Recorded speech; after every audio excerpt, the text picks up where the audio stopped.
Salut à tous, j'espère que vous allez bien. Alors, comme on vous l'a annoncé dans l'épisode précédent, celui sur la validation de la facture, aujourd'hui on va vous parler du préalable à la clôture, mais plus particulièrement de la clôture période. Si vous êtes avec nous, c'est parce que vous avez envie de tout découvrir sur la clôture période ou simplement avoir quelques précisions. Je vous propose donc de retrouver David tout de suite qui va nous présenter ce sujet qui est primordial.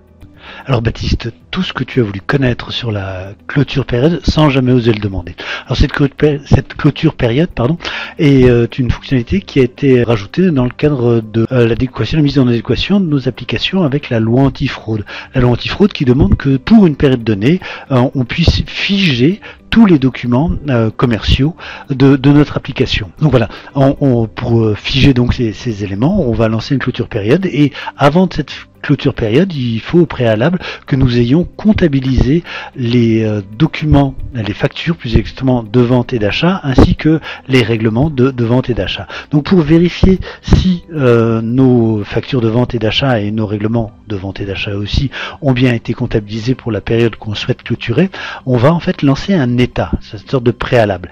Cet état, c'est l'état des journaux comptables.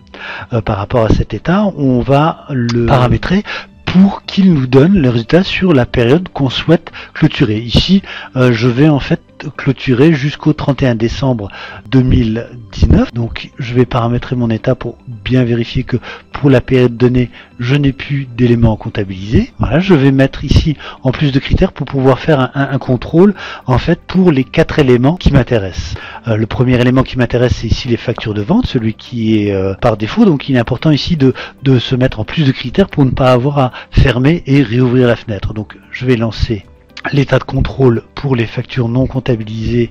Donc ici j'ai 3 factures de vente qu'il faudra que je comptabilise. Ensuite je reviens dans mon état, je sélectionne la première ligne, je la modifie pour avoir un état qui va concerner les factures d'achat, toujours pour la même période. Voilà, ici j'aurai donc 2 factures d'achat. Troisième manipulation, cette fois-ci pour les règlements clients. Même chose, je sélectionne, je modifie, je lance. Voilà, ici donc 2 règlements qui sont concernés par rapport à la période. Et dernière étape, sélection de la ligne, modification pour avoir les règlements fournisseurs. Je lance l'état.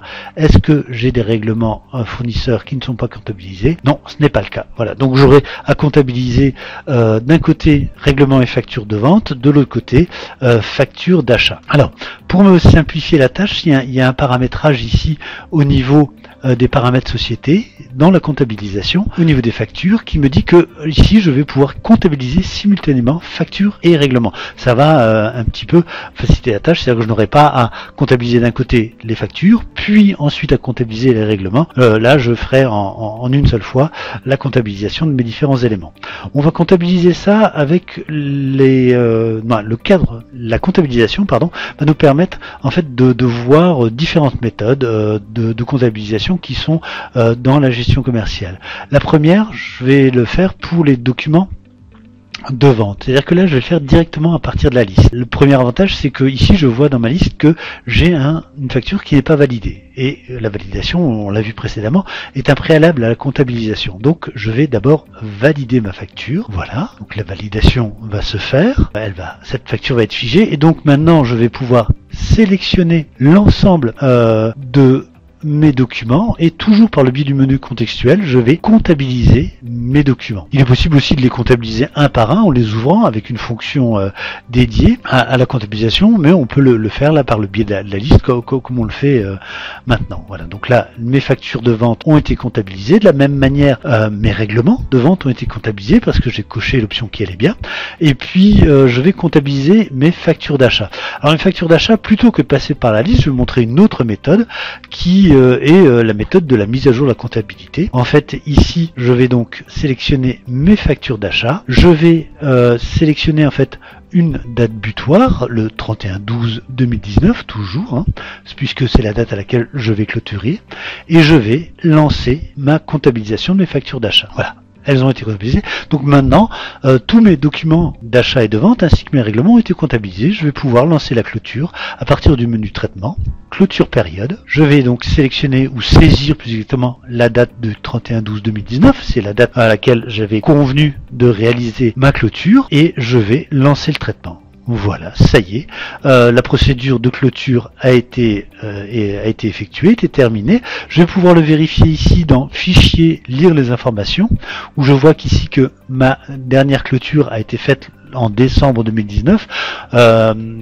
Petit détail qui a son importance, en fait, on clôture toujours par rapport au dernier jour du mois. Donc là, ici, ce n'est pas indiqué que c'est le 31 décembre, mais la clôture n'est possible que pour le mois complet, et donc on clôture toujours avec la dernière date du jour. Ensuite, dans mon application, si je veux saisir une facture, et que donc je vais saisir un client, et que je vais donc saisir une date antérieure à ma date de clôture, ici je vais prendre le 20 février 2019, voilà, je vais valider mon en-tête, j'ai un message qui me dit que la saisie d'une facture dans cette période n'est plus possible car ma période a été clôturée. Donc voilà, là on rentre parfaitement dans le cadre de la LAF. On a clôturé notre élément, notre base de données pour une période donnée, et donc maintenant on est parfaitement dans le cadre de la loi antifraude.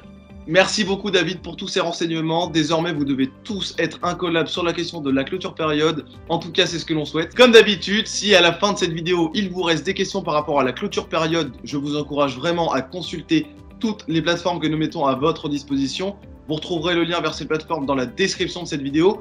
Vous pouvez également nous faire remonter toutes vos interrogations dans les commentaires. En attendant les prochains épisodes, allez vous abonner à notre chaîne YouTube. C'est très important, je compte sur vous. On se dit à très vite pour de nouvelles vidéos.